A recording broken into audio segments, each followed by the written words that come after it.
two stories about flying. The first one, his first flight. His first flight is about a young seagull who was alone on his ledge. His two brothers and his sister had flown away a day before. छोटा सा बच्चा है, right? वो young seagull अकेला बैठा हुआ था ledge पे. उसके brother sister एक दिन पहले ही fly करके चले गए थे. He had been afraid to fly with them. Somehow, when he had taken a little run towards the brink of the edge and attempted to flap his wings, he became afraid. कुछ ऐसा हुआ कि first flight थी उसकी, ठीक है, छोटा सा बेबी है वो, और जब उसके पेरेंट्स ने उसको बताया कि you have to run to the ledge और उसके बाद बस अपने विंग्स ऐसे फ्लैप करना, खोलना, and you will be able to fly. But something happened. हमारे माँ बाप कितना भी हमें सिखा दें कि देखो अच्छे से करना, ऐसे करना, हो जाएगा, और कभी कभी हमारे अंदर कुछ डर आ जाता है ना, वी बिकम सो स्कैर्ड. तो उसके साथ भी ऐसे ही हुआ कि वो he just ran to the ledge, और जैसे वो बिल्कुल एज पे पहुंचा, उसने नीचे देखा, there was a blue ocean, दूर दूर तक beautiful ocean, lots of water. उसको लगा माय गॉड, मैं गिर जाऊंगा. And he just couldn't flap his wings. He was so scared. The great expanse of sea stretched down beneath, and it was such a long way down, miles down. He felt certain that his wings would never support him, so he bent his head, ran away back to the little hole under the ledge where he slept at night. So जब उसे नीचे देखा, there was a vast expanse of sea. दूर दूर तक पानी पानी दिख रहा था. और just imagine, जब हम छोटे थे तो हमें दुनिया बहुत बड़ी दिखती थी. एक छोटा सा बच्चा जिसकी हाइट इतनी सी है, अब उसकी नजरों से देखो, उसको सारे लोग इतने बड़े बड़े जाइंट जैसे दिख रहे हैं, है ना. वो मम्मा को बोल रहा है, पापा को बोल रहा है, प्लीज मुझे गोद में ले लो, so that I can at least be equal to them. है ना, उसके मन में वो फियर है. वो छोटा सा, उसको समझ नहीं आ रही, ये इतने मेरे आसपास सबकी टांगे दिख रही है मुझे. Finds it difficult to relate to that, right. तो ऐसे ही छोटा सा सीगल जो है, जब वो ऊपर से देखता है, नीचे उसको दूर दूर तक समंदर नजर आ रहा है. And that sea is vast, बहुत बड़ा सी. जिसने भी देखा है, we all know that it's endless bottomless water. This young seagull, जब उसे नीचे देखा कि बहुत नीचे है, बिकॉज लेज पे, वो ऊपर एक रॉकी एरिया पे छोटा सा क्लिफ था, वहां पे उसने उसकी मदर ने एग्स दिए थे, वो एग्स हैच हुए, तो बच्चे ऊपर ही थे. नीचे उसने देखा, उसकी छोटी सी सीगल की नजरों से देखो, उसको लग रहा है इट्स माइल्स डाउन, पता नहीं कितना नीचे जाके मैं गिरूंगा. और गिरने के बाद भी there is water, it's not the ledge. Ledge पे पैदा हुआ है तो उसको ये तो कंफर्टेबल है ना, इज रिलेटेबल. बट वो छोटा है ना, उसको इतनी समझ नहीं है कि पानी में गिरने से क्या होगा, जमीन पे क्या होगा. वो जमीन पे चल रहा है, वो जब से पैदा हुआ है, उसने आंख खोली है, वो जमीन देख रहा है, तो उसको पता है कि यहाँ पे ऐसे वॉक कर सकते हैं. But he does not know कि पानी में जाएगा तो क्या होगा. ही डज नॉट नो कि इतना गहराई में ऊपर से नीचे गिरेगा तो क्या होगा उसका. तो his thoughts are all so scary कि वो चुपचाप सर झुकाता है, और सर झुका के वापस जाके अपने होल में जाके छुप के बैठ जाता है कि मैं नहीं कूद सकता. I can't take this leap of faith. So even when each of his brothers and his little sister, whose wings were far shorter than his own, ran to the brink, flapped their wings, and flew away, he failed to muster up courage to take that plunge which appeared to him so desperate. उसके brother sister जो जिनके wings उससे भी कहीं ज्यादा छोटे थे, वो भी ब्रिंक तक गए. They took a leap, they flapped their wings, and they just flew away. उनको उड़ना आ गया, लेकिन he failed to muster up courage. उसकी हिम्मत ही नहीं हो रही थी कि वो प्लंज ले पाए, वो जंप कर पाए, which appeared to him so desperate. उसकी फैमिली उसको चाहती थी कि तुम भी चलो हमारे साथ, इट्स हाई टाइम. पेरेंट्स कह रहे हैं कि बेटा बहुत हो गया, लेट्स टेक अ जंप. लेकिन वो करेज नहीं है, उसमें हिम्मत नहीं है. His father and mother had come around. उसके फादर मदर ने काफी कोशिश की उसको समझाने की, but calling to him shrilly, upbraiding him, threatening to let him starve on his ledge unless he flew away. But for the life of him, he could not move. उसके mummy papa ने उसको बहुत डांटा है. They called him shrilly. बहुत अपनी पतली पतली आवाज में उसको आवाजें लगाई. Upbraiding him, उसको बहुत डांटा. उसको धमकी भी दी कि अगर तुम नहीं कूदे ना यहाँ से, तुम्हें भूखा छोड़ देंगे, हम खाना नहीं देंगे तुमको. करते हैं ना पेरेंट्स, स्ट्रिक्ट हो जाते हैं तो दे टेल यू, दे आपको ये नहीं करने को मिलेगा, हम ऐसे नहीं करेंगे. तो they also told him we won't give you food. बड़े हो गए हो, फ्लाई करो, चलो. But for the life of him, उसकी हिम्मत ही नहीं. उसको लग रहा था बस मैं यहाँ से कूदा और मरा, खत्म life. That was 24 hours ago. Since then, nobody had come near him. The day before, all day long, he had watched his parents flying about with his brother and sister, perfecting them in the art of flight, teaching them how to skim the waves and how to dive for fish. और ये सब हुआ था 24 years ago, 24 hours ago, 24 घंटे पहले की बात है. तब से कोई भी उसके पास नहीं आया. They kept their words. खाना नहीं देंगे मतलब नहीं देंगे. मम्मी पापा कोई उसके पास नहीं आए, और पूरे दिन वो लेग से देखता रहा कि उसके पेरेंट्स जो थे उसके भाई बहन को फ्लाइंग करना सिखा रहे थे, उनको सिखा रहे थे कि किस तरह से तुम्हें वेव्स में स्किम करना है, मतलब वहां पे कैसे आप उस पे फ्लोट कर सकते हो, कैसे आप डाइव मार के फिश कैच कर सकते हो। They were teaching the life skills to their children, उनको सर्वाइवल स्किल्स सिखा रहे थे। He had in fact seen his older brother catch his first herring and devoured it.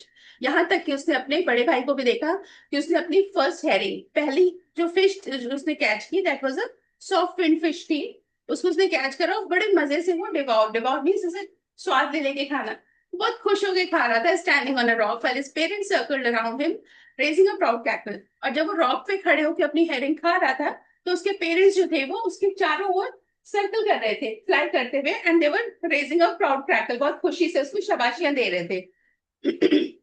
And all the morning the whole family had walked about on the big plateau midway the opposite cliff, taunting him with his covered eyes। और पूरी morning सुबह से पूरी की पूरी family जो थी वो हाफ वे दूसरी साइड में एक प्लेट्यो था, बिल्कुल उनकी क्लिफ के ऑपोजिट, जहां से वो देख तो रहे थे वो क्या कर रहे हैं और वो भी उन्हें देख सकता था। वो वहां से उसको टॉन्ट कर रहे थे, आ जाओ कितने डरपोक को, क्यों नहीं कर रहे हो, 24 आवर्स हो गए तुम अभी तक नहीं बैठे हो भूखे, पूछो तो सही, take the first leave. Why do think parents do these things? क्या वो प्यार से खिला नहीं सकते अपने बच्चों को? हाँ,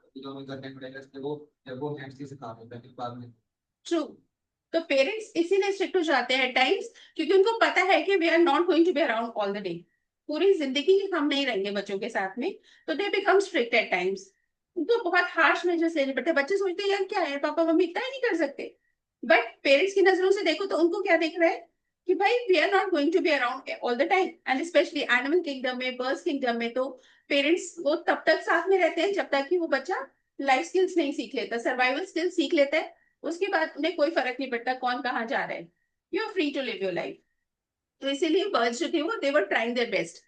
और अगर छोटा सा है सीगल, जस्ट इमेजिन अगर वो फ्लाइंग नहीं सीखेगा तो वो किसी का भी शिकार बन सकता है ना, सम eagle, some vulture, some predator might just come on the ledge, catch him and eat it, खत्म हो जाएगी उसकी लाइफ। तो उसको फ्लाइंग सीखना जरूरी है, otherwise he won't be able to protect himself।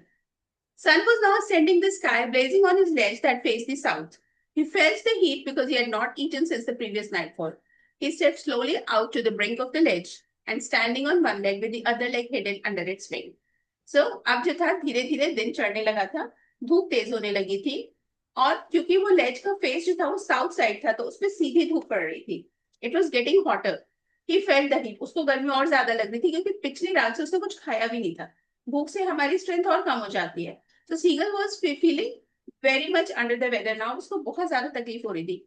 He stepped slowly out to the brink of the ledge, वो धीरे धीरे लेज के बिल्कुल एज पर पहुंचा, एक लेग पे खड़ा हो गया, एक लेग उसने से छुपा ली, and then he close one eye. चक्कर आ रहे हैं, मम्मी मुझको प्लीज देख लो। He's just trying to pretend कि I'm about to fall. Then the other, पहले उसने एक आंख बंद की, फिर दूसरी आंख बंद की। What is he trying to? And pretended to be falling asleep। ऐसे शो कर रहा है कि बस मुझे तो भूख के मारे नींद आ रही है, मेरी आंख नहीं खुल पा रही है। Somebody please take notice of me। Still they took no notice। लेकिन उसके पेरेंट्स ने बिल्कुल बॉदर नहीं करा उसको, उन्हें ध्यान ही नहीं दिया। He saw his two brothers and his sister lying on the plateau, dozing with their heads sunk into their necks। His father was preening the feathers on his white back. Only his mother was looking at him। उसने देखा कि उसके दोनों भाई और उसके sister जो थे वो प्लेटो पे आराम से अपनी गर्दन के अंदर अपने हेड को से छुपा लेते ना रेस्टिंग मोड में, ऐसे वो बैठ करके सो रहे थे, दे वर रेस्टिंग। और उसके फादर जो थे वो ही वाज प्रीनिंग, वो अपने फेदर्स को साफ कर रहे थे अपनी बैक पे। सिर्फ उसकी मदर थी जो वो उस पे नजर बनाए हुए थी कि वो क्या कर रहा है। She was standing on a little high hump on the plateau, her white breast thrust forward. Now and again, she tore at a piece of fish that lay at her feet and then scraped each side of her beak on the rock. So, उसकी mother जो थी वो थोड़ा सा जो प्लेटो का hump था, थोड़ा ऊंचा वाला एरिया था, वहां पे खड़ी हुई थी, और उसके पैरों में एक छोटी सी फिश का पीस था। हर वाइट ब्रेस्ट थ्रस्ट फॉरवर्ड, और उसकी वाइट ब्रेस्ट जो थी वो बिल्कुल ऐसा लग रहा जैसे आगे की ओर फूली हुई थी थोड़ी सी। नान अगेन, हर थोड़ी देर में वो फिश का एक छोटा सा टुकड़ा उठाती थी अपने पैर से, उसको टीयर करती थी, और फिर अपने बीक से ऐसे ऐसे करके उसको झाड़ती थी उसके जो हार्ड पीसेस थे, and then she would eat that. और ये सब वो उसको दिखा दिखा के अपने बेटे को कर रही थी, सी आई गॉट फूड, खाना है ना, भूख लग रही है ना बेटा, आजा। But the child is so scared.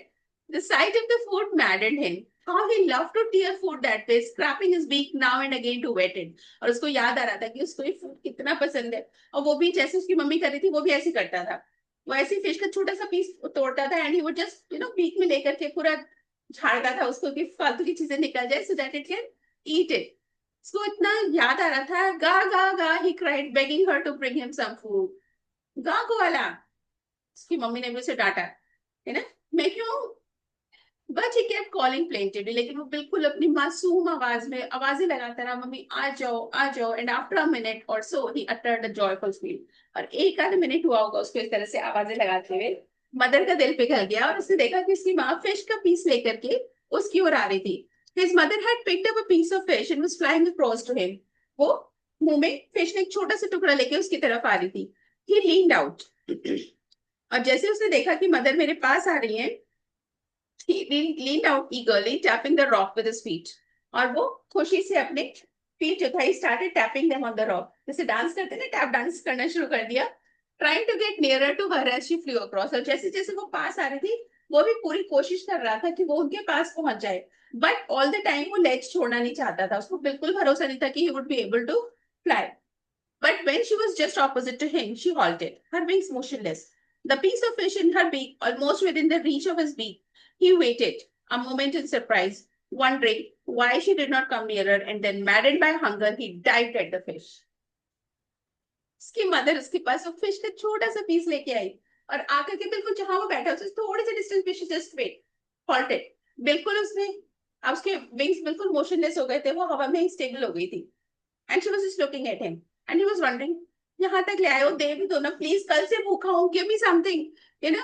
लेकिन उसको समझ नहीं आ रहा था, एंड वो सो मैड विद हंगर, वो पागल हो रहा था भूख से, और सामने उसकी मदर के बीच में वो छोटा सा फिश का टुकड़ा था जिससे कि he could have satisfied his hunger.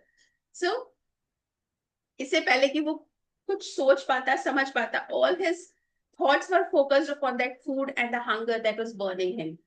So he just dived at the fish. With a loud scream, he fell outwards and downwards into the space. और जैसे ही उसने फूड के लिए डाइव किया अपनी मदर की तरफ, he realized he had fallen from the ledge. उसकी बहुत जोर से चीख निकली, and he was falling outwards and downwards.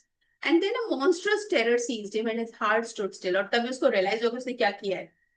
वो इतना घबरा गया, ऐसे लगा कि जैसे उसका दिल धड़कना बंद कर देगा। He could hear nothing, but it only lasted a minute. उसको लगा उसका दिल रुक गया है, it's not beating anymore. But वो hardly एक मिनट की बात होगी। The next moment he felt his wings spread outwards. और फिर अचानक instinctively, क्योंकि बर्ड है ना, तो ऑब्वियसली बर्ड को भगवान ने उड़ने के लिए बनाया है, तो इंस्टिंक्टिवली हमें खुद पता लग जाता है। जैसे अगर तुम्हारे कोई बॉल फेंक रहा है तो you don't need to think कि मुझे गर्दन हिलानी है, विंग्स आती है। आंखों में कुछ आ रहा है तो आंखें तुरंत बंद हो जाती है, ब्लिंक हो जाती है, हम कहीं से तो उधर कर। These are actions to stimuli, कि कुछ सामने से आ रहा है, ये इनवॉलंटरी एक्शंस होते हैं क्योंकि आपकी बॉडी को खुद को बचाना आता है। ऐसे बर्ड को फ्लाई करना आता है। तो व्हेन इट वाज फॉलिंग, तो अचानक इंस्टिंक्टिवली उसके विंग्स खुले, and they just he felt the wind rushed against his breast feathers. और जैसे उसके विंग्स खुले, उसको लगा जैसे नीचे से हवा जो है उसको ऊपर पुश कर रही थी। The wind rushed against his breast feathers, then under his stomach and against his wings. तो वो हवा उसको एकदम से फील हुई कि किस तरह से उसके ब्रेस्ट फेदर्स को, उसके विंग्स के नीचे हवा आ रही थी। And all of a sudden he could feel the tips of his wings cutting through the air. और अब उसको रियलाइज हो रहा था कि हवा जो है वो उसके विंग्स एक्चुअली उसको कट कर रहे थे हवा को, and he was flying. He could feel the tips. He was not falling headlong now. He was soaring gradually downwards and outwards. लेकिन अब वो धीरे धीरे सोर कर रहा था, उसकी हाइट जो थी वो गिरना बंद हो गई थी।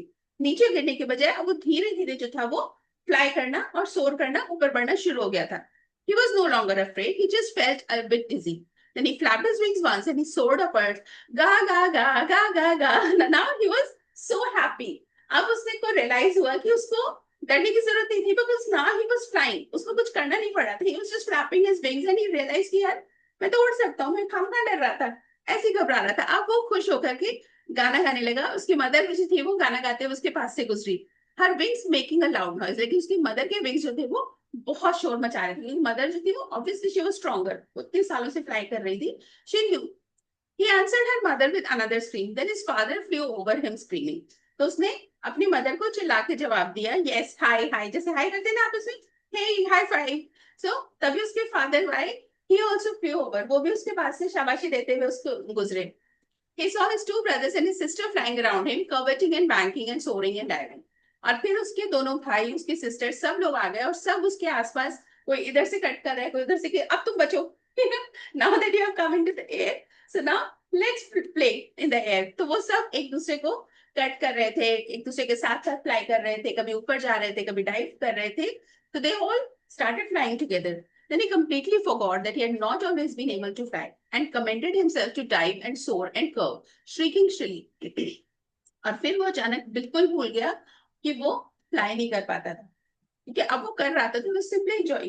फिर उसने खुद से कहा, यार तो मैं सब कुछ कर सकता हूँ, I can dive, I can सोर। तो वो कभी नीचे झुकता, फिर ऊपर उड़ जाता, फिर कहीं से कर्व ले लेता, कब कहीं से। तो he was just enjoying his first flight, shrieking shrilly, बहुत खुश था, खूब आवाजें निकाल रहा था। He was near the sea now, flying straight over it, facing straight out over the ocean. He saw a vast green sea beneath him. और तभी उसका ध्यान गया कि वो समुद्र के बिल्कुल ऊपर था। कहाँ? तो वो रॉक्स और लेग्स पे रहता था। And now he was right on top of the sea, उसके नीचे दूर दूर तक उसको वास्ट ग्रीन ओशन दिख रहा था, with little ridges moving over it, और उसकी छोटी छोटी सी वेव्स जो थी वो समुद्र में जगह जगह इधर से उधर जा रही थी। Turned his beak sideways and caught amusedly, उसने अपनी बीक ऐसे साइडवेज की है, खुशी खुशी अपना आवाज निकाली। His parents and brothers and sister had landed on the green flooring ahead of him. They were beckoning to him, calling shrilly. He dropped his legs to stand on the green sea. तो तब उसे देखा कि उसके parents, उसके भाई बहन, उसकी सिस्टर, सब लोग जो थे वो नीचे ओशन के फ्लोर पे उतर चुके थे। They had all landed on the ocean. They were beckoning to him, और उसको आवाज लगा रहे थे, तुम भी आ जाओ जल्दी से, come along, हमारे साथ आ जाओ। He dropped his legs to stand on the green sea, और जैसे ही उसने अपनी लेग्स नीचे की कि मैं समुद्र में खड़ा हो जाऊं, his legs sank. पानी के ऊपर कोई कैसे खड़ा हो सकता है? So his legs sank and he screamed with fright. वो इतना डर गया कि अब तो मैं डूब जाऊंगा। इतनी जोर से वो चीखा डर से, and attempted to rise again, flapping his wings. उसने फिर कोशिश की वो किसी तरह फ्लैप करके उड़ जाए। But he was tired and weak with hunger and he could not rise. लेकिन वो बहुत थका हुआ था, भूख से भी उसका बुरा हाल हो रखा था, और उसमें बिल्कुल ताकत नहीं थी कि वो दोबारा ऊपर फ्लाई कर सके। So exhausted by this strange exercise, his feet sank into the green sea. वो इतना थक गया था इतना फ्लाई करके, finally his feet sank into the green sea and then his belly touched it and he sank no further. और फिर जैसे ही उसकी बेली ने, उसके पेट ने जैसे सरफेस को टच करा, वाटर सरफेस को, उसको रियलाइज हुआ he was not sinking any further. सिर्फ उसके पैर थे जो अंदर गए थे। His belly was actually floating. He was floating on it, and around him, his family was screaming, praising him, and their beaks were offering him scraps of fish. और उसके आसपास उसकी फैमिली खुशी खुशी चिल्लाते हुए, उसको शाबाशी देते हुए, उसकी तारीफ करते हुए उसके चारों सर्कल कर रही थी। और उनके बीच में डॉग फिश के स्क्रैप्स थे जो वो उसको फीड कर रहे थे। Finally you had have your first like today, so this is a reward for you. तो सब लोगों ने फिर उसको अपने अपने हिस्से से डॉग फिश के पीसेस दिए, and he was very happy to have overcome his fear on that day. How was the story? Interesting? Good.